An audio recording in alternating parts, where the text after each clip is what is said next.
there, and welcome to Your Worth Your Way, the podcast that's all about helping you understand that you are worthy of prioritizing your own joy without feeling selfish or guilty. I'm Debbie Lucas, the Joy Alchemist, and each week I'll be bringing you honest, heartfelt conversations with incredible guests, coaches, thought leaders, and soulful humans who share their stories and insights on self-worth, confidence, personal growth, and how to create a life that feels authentically yours. This isn't about quick fixes or cookie cutter advice. It's about real talk, practical takeaways, and plenty of soulful inspiration to help you live life your way.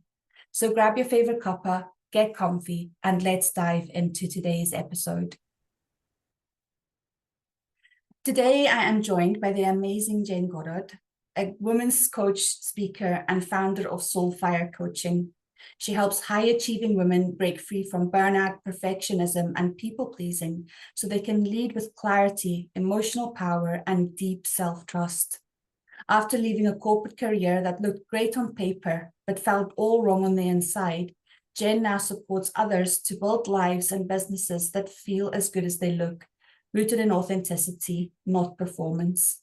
And today we'll be taking a deep dive into burnout as a boundary issue and how to rebuild from a place of clarity and self-trust. Welcome, Jen. It's lovely to have you on the podcast today. It's lovely to be here. Thank you, Debbie. So I know a little bit about you, but I would love for you to tell the listeners a little bit more about your story and what led to the work that you're doing now.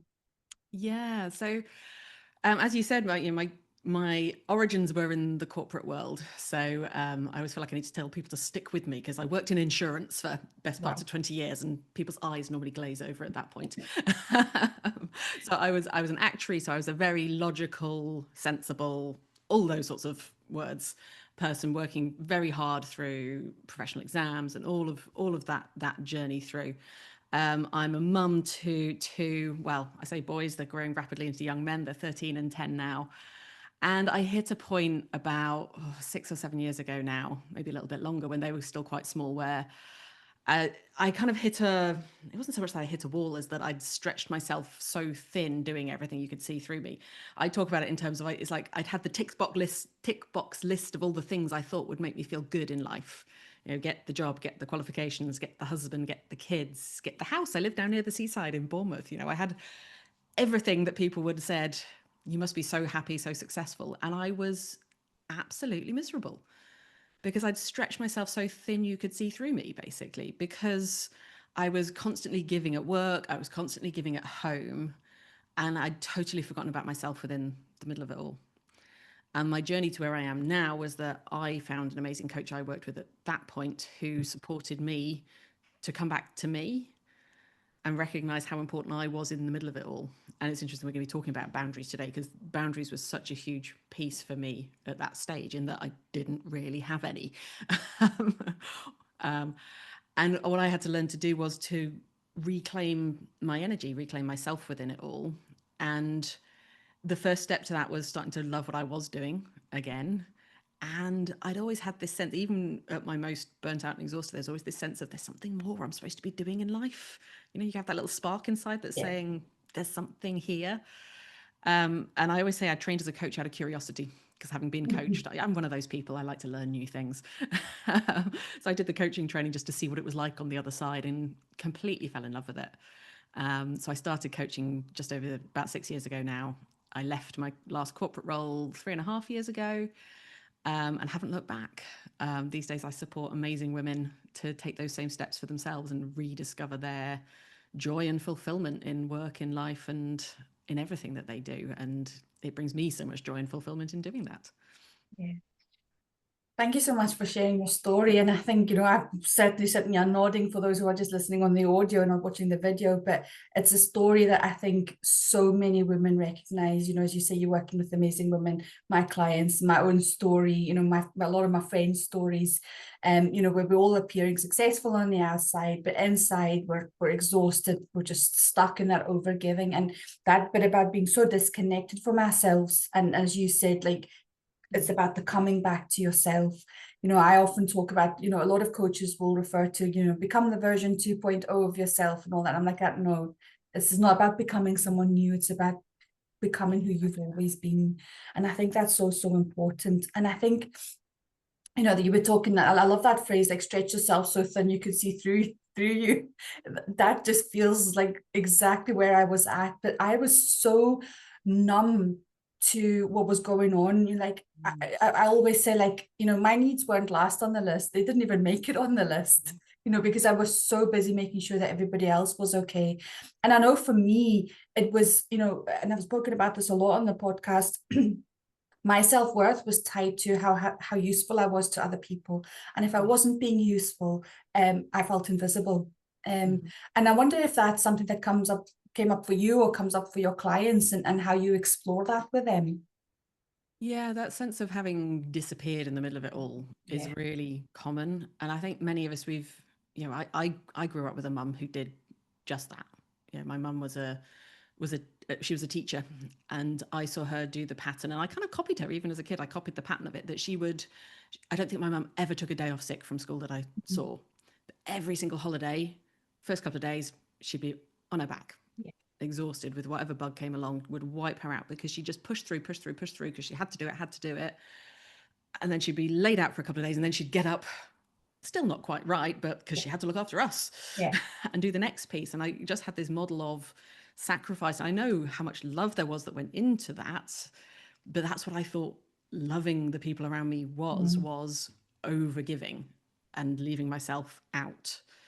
It's funny because there's a model I use with my clients often, which talks about, who are you prioritizing, and where almost the spheres of your world are, and who are you putting where.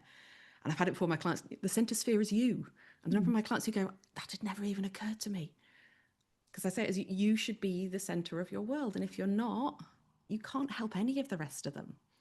You can't support other people if you're on your knees all the time. And that was the bit I had to learn, was I thought that I was doing the right thing for my kids. I thought I was doing the right thing for my husband, and they weren't getting the best of me. And when I stopped and started looking after me, I thrived and they thrived more so.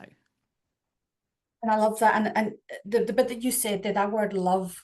And I know for many of us, women tend to be natural born caregivers, the nurturers. And I think, we've just been conditioned societally and familiarly, in our family kind of cultures and traditions, that we take on that caring role, and it genuinely comes from a place of love. I truly believe that, like, none of us ever want to not do the best for our families and our friends, and even in our jobs, because generally we go into something because it's something that we thought we wanted to do. Maybe later on we realize it's not truly our passion, but and that then ties into that whole falling into that people pleasing trap. And you talk very much about burnout being as a result of boundaries or lack of boundaries.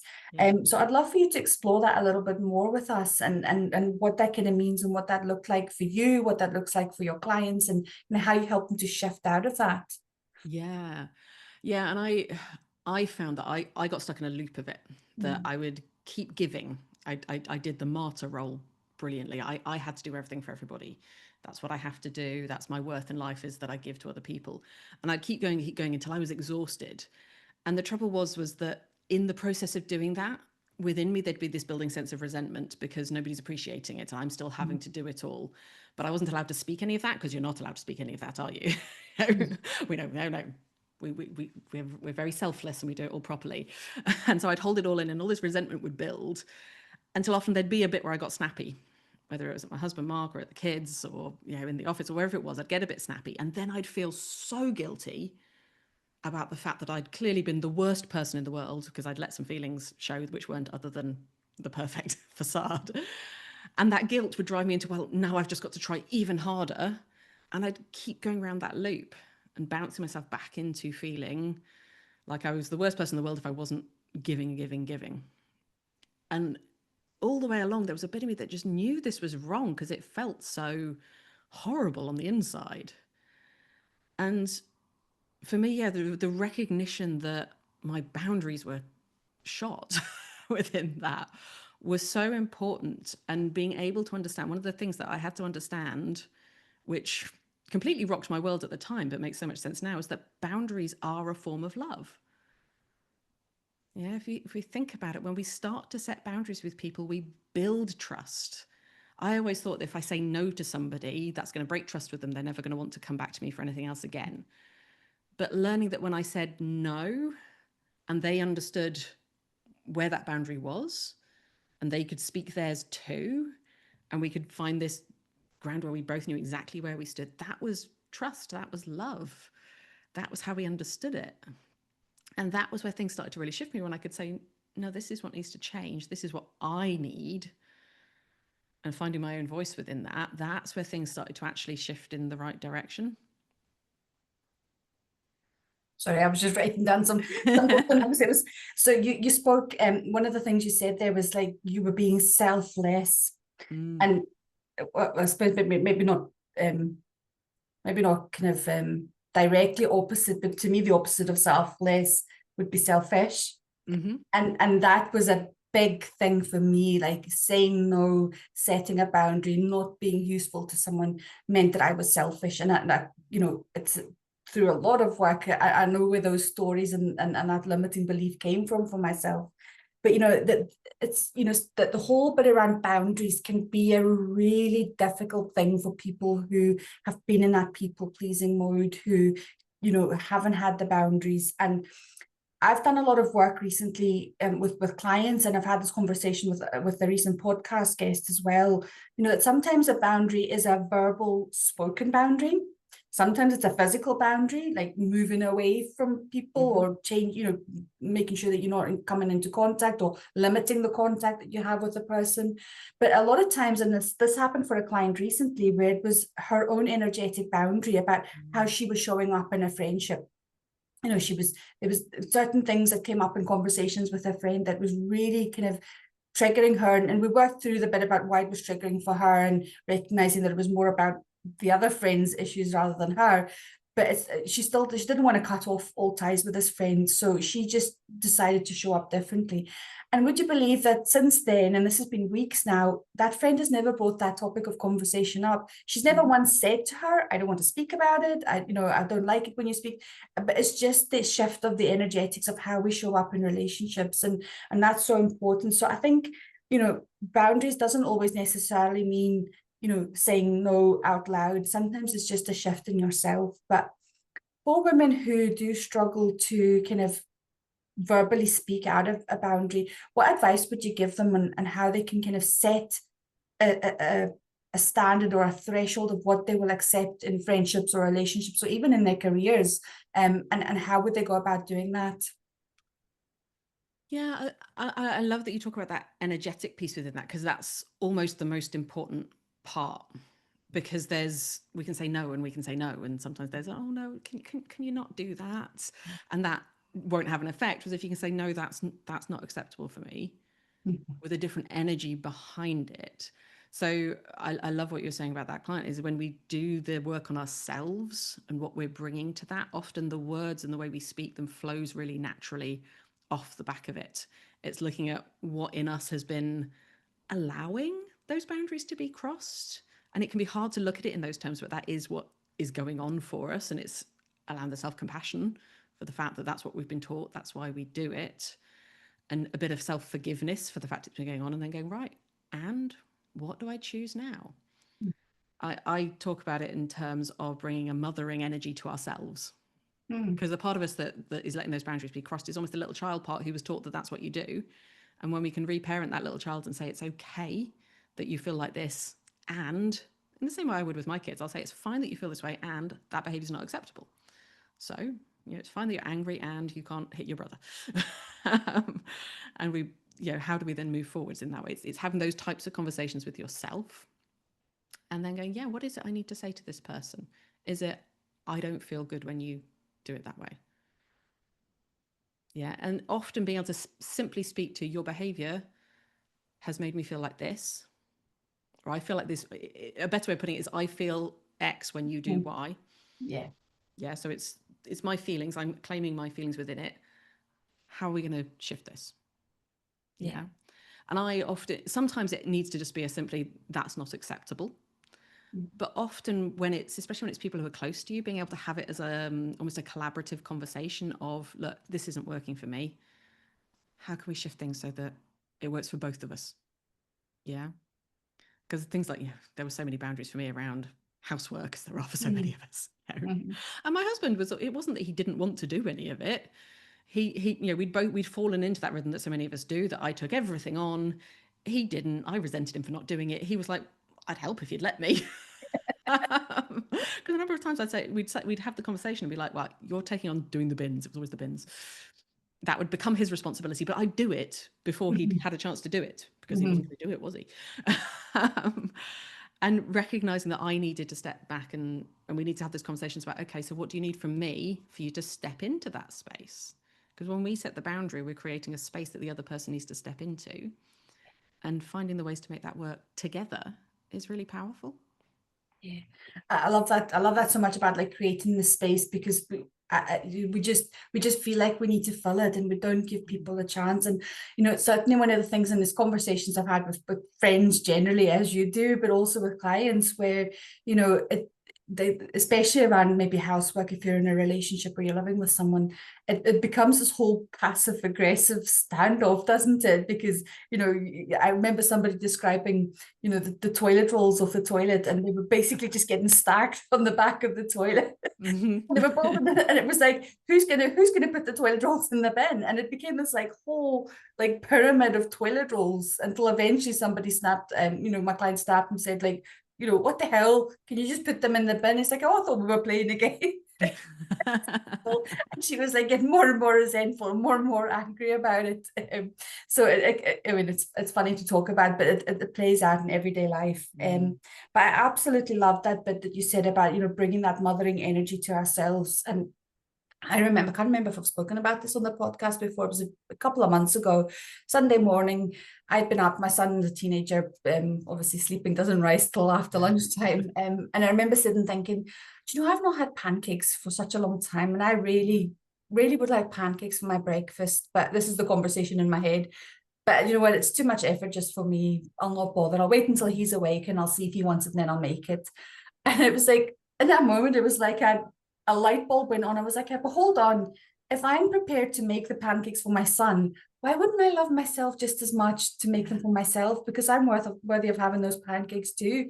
And I bloody made the pancakes, and they were marvelous, and I enjoyed them. And so like my inner child, and I had like my syrups and my I had all different toppings that I had on it, and it was such a fun moment for myself. I was on my own, I was making them, and I love generally to bake and make things anyway, and I just it didn't seem to occur to me to do that. So it really was such a moment for me where I was like, just that. And so now when sometimes things come up and I'm like, oh, it's not worth the effort just for me. I'm like, make the bloody pancakes, Debbie. Just make the pancakes. I'm going to become a motto for myself, and what I say to other people, just go make the pancakes. Yeah, I had a moment like that a few years back when the boys were still little. We took them to the zoo once, and we did as you do. We went into the gift shop, and when I was a kid, if we went into the gift shop, you could get like a rubber or a pencil. That was what was allowed. And I'd always wish I could get one of the soft toys. My husband caught me sort of stood there looking slightly forlornly as the boys were like raiding the shelves for whatever they wanted. And he went, "What's up?" And I was like, "I never got to get anything from places like this." He was like, "You could do now, And so I ended up bringing home. Do you know what an okapi is? Oh, no, I don't know. No, an okapi, they're beautiful. They're kind of a cross between a giraffe, a zebra, and they're really weird but beautiful creatures. Yeah. And they had a little toy. They're my favorite animal. It's a really bizarre favorite animal, I know. But they had a little toy one of those, and I brought him home, and he lives on my bedside table still now, and he's my little reminder that I'm allowed to give myself nice things too. So every time I go away, he goes with me, and he's my little friend, my little okapi. And it's it'll be a few weeks from when this podcast actually airs, but I literally put a post up yesterday. I bought myself slime because I'm fascinated. It's such a beautiful thing. This one's like a strawberry ice cream scented, and it's just and I actually put a picture on of me playing with the slime, and it's like, because again, like I was like, oh, I can't justify spending whatever it was on the slime. It's it's pretty useless, but I was like, but it's going to bring me so much joy. It's going to be so much fun. And so every night now, actually, it keeps me off my phone, because it's I just sit and play with the slime. It's such a mindful activity, and you can sit and do it while I'm watching TV and things like that. So buy the okapi, buy the slime, make the pancakes. And it's just such a way, like I've heard so many women speaking about the kids are in the best clothing, they always look perfect, and you're wearing the bra that's 3 years old and the wire's broken through and there's holes in the back and Mhm. you know, like, but if you don't respect yourself enough, if you don't treat yourself with enough love, then, you know, coming back to a point that you said earlier, like that old adage of you can't pour from an empty cup. Yeah. And I remember my very first coach that I worked with, she often speaks about, you know, fill your own cup so much that it's not even pouring from it, it's that other people can share in the overflow and the abundance. Yeah. And certainly when I started enjoying kind of emulating that in my life, it was joy that I was focusing on. So I was focusing on, you know, bringing joy to my life, to myself, to doing things that bring me joy. And now how I show up in my relationships, how I show up in everything that I do is joyful, and I can feel the energy shifting in people and my friendships. And you know, and like that, if there's something that I get asked or invited to and I genuinely don't feel like it's going to bring me joy, I will say no. And Mhm. my friends know that when I do say yes, I'm going to be showing up in my fullest, most joyful, cheery self. And I'm, you know, I'm going to give my all to that encounter or that situation, or, you know, whatever it may be. And it's so, so true. And I think one of the other things that you talk about a lot is, you know, women associate their value with what they do, and I reference that in terms of like that's certainly how I saw my self-worth, you know, their productivity, their achievements, their roles, and it's all external. And as you say, like a lot of the work that we do, it's about internal, it's about recognizing what's going on for ourselves. So how do you help women to start rebuilding their own sense of self-worth from the inside out, even if they feel Mm. like they've lost themselves? Yeah, yeah. And I could talk about this for hours. I'll find the brief version. I think for me, we talked before about the idea of selfless and selfish. I like to reframe selfish as self-centered, but Mm. not in the version that we think of, Yeah. but as in centered in ourselves. And for me, that's where we start to find our worth again, is coming back to, okay, what do I need for this? And again, it's like what you say about the joy. What do I need for this to feel good? Because if it doesn't feel good, why am I doing it? And when we start to come back to that piece, and then it can be about, you know, firstly, for so many of the women I work with, you probably find the same, even meeting our basic needs Mm. isn't getting done. Start with that piece and build outwards from there. Start to recognize what we need, then what we desire, what we deserve, and finding those layers of expanding our energy for ourselves into more and more. And it can be lots of little things. It can be having almost like the list of the things I know make me feel good and I'm going to make sure I do them. It can be where are the boundaries? Who are the people I choose to sometimes sacrifice my energy for, but I try not to? But who are the people who I'm okay doing that for? And who are the people that I won't? It can be looking at, what am I brilliant at? Because that's a piece, it's one of the pieces I find really powerful with my clients, is getting us to look at, what am I doing really well? Because we don't stop and do that piece. And it's one of the things we've all been taught. I think, it's funny. I see my boys come home and they will just tell me all the great things they've been doing. Yeah. I never used to do that.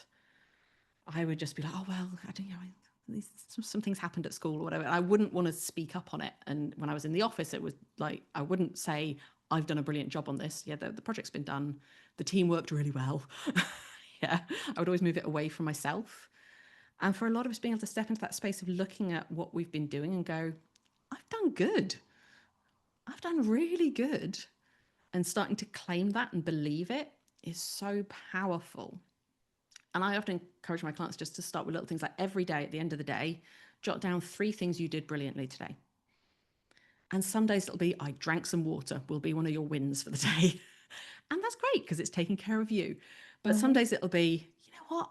I went and I aced that piece of work, or I did a brilliant job of handling the kids having a meltdown, or whatever it was. And the more you can start talking to yourself about how well you're doing, the more you'll see it, the more you'll speak it.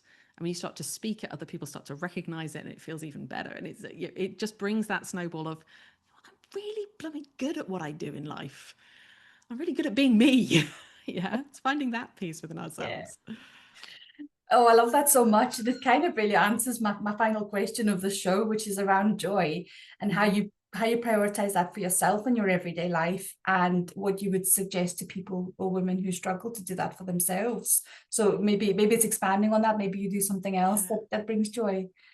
I think for me, yeah, part of it is knowing what joy really means to me, not what I've been told it should be. Mm-hmm. Because that was what took me into burnout, was all the shoulds. Yeah. These are the things that should make me happy. And I'm not saying my kids don't make me happy. My kids bring me so much joy in my life. But it was almost, I'd done it in this way of, this is how you're supposed to do it. It's stopping and going, what actually brings me joy? Because some people would be horrified if they came around our house. We taught our kids to swear quite early on. Yeah, my youngest has had a potty mouth since about the age of 5. My husband and I swear like troopers. I've been very polite today. And for us, it was like, if we would do it, it's okay for them to do it. They know the boundaries on where it is acceptable. They would never swear at their grandparents' houses. And for me, there's something in that freedom to be them.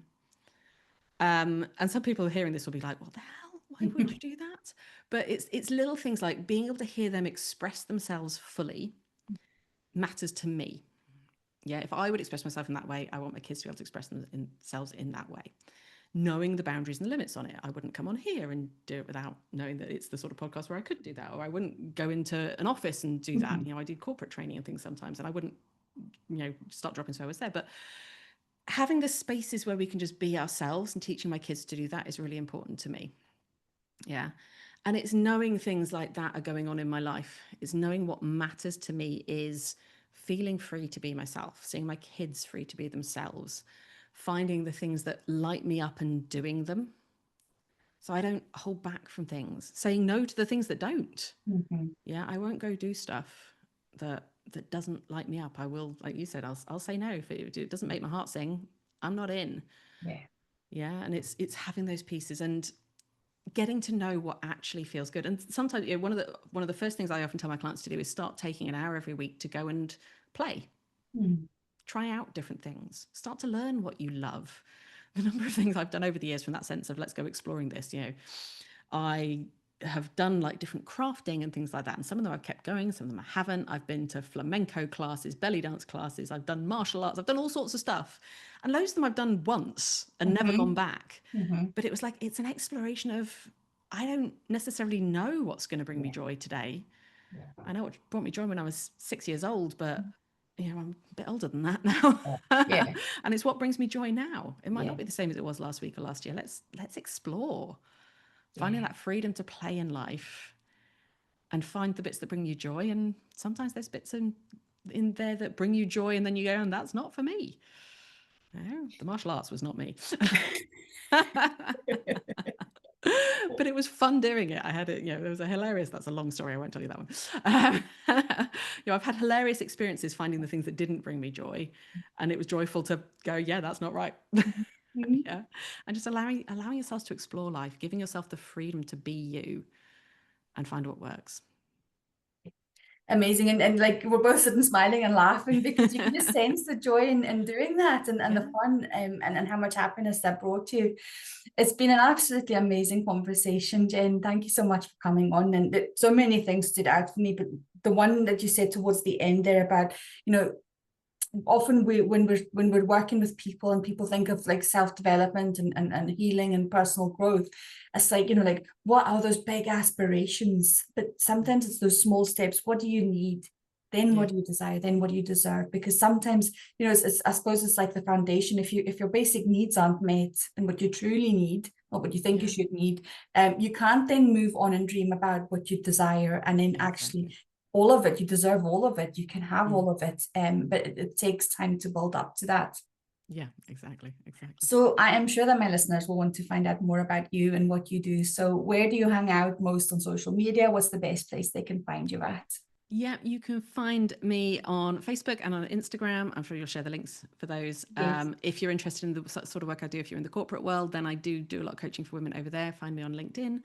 I hang out on all of those. So yes, come find me and I'm very happy to have a conversation. Brilliant. And I'll add all the links onto the show notes for that as well. Thank you so much. It's been amazing. And I hope you have a lovely rest of your day. Thank you, Debbie. Thank you so much for tuning in to this episode of Your Worth, Your Way. I know that you'll be walking away feeling inspired and ready to embrace your worth and prioritize your joy. If you loved this episode, I'd be so grateful if you could leave a review or share it with someone who needs a little bit of encouragement today. And don't forget to hit that follow button so you never miss another episode.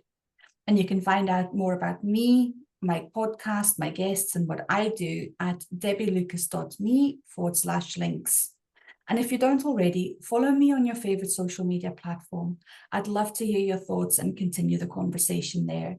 And until next time, remember that you are worthy exactly as you are.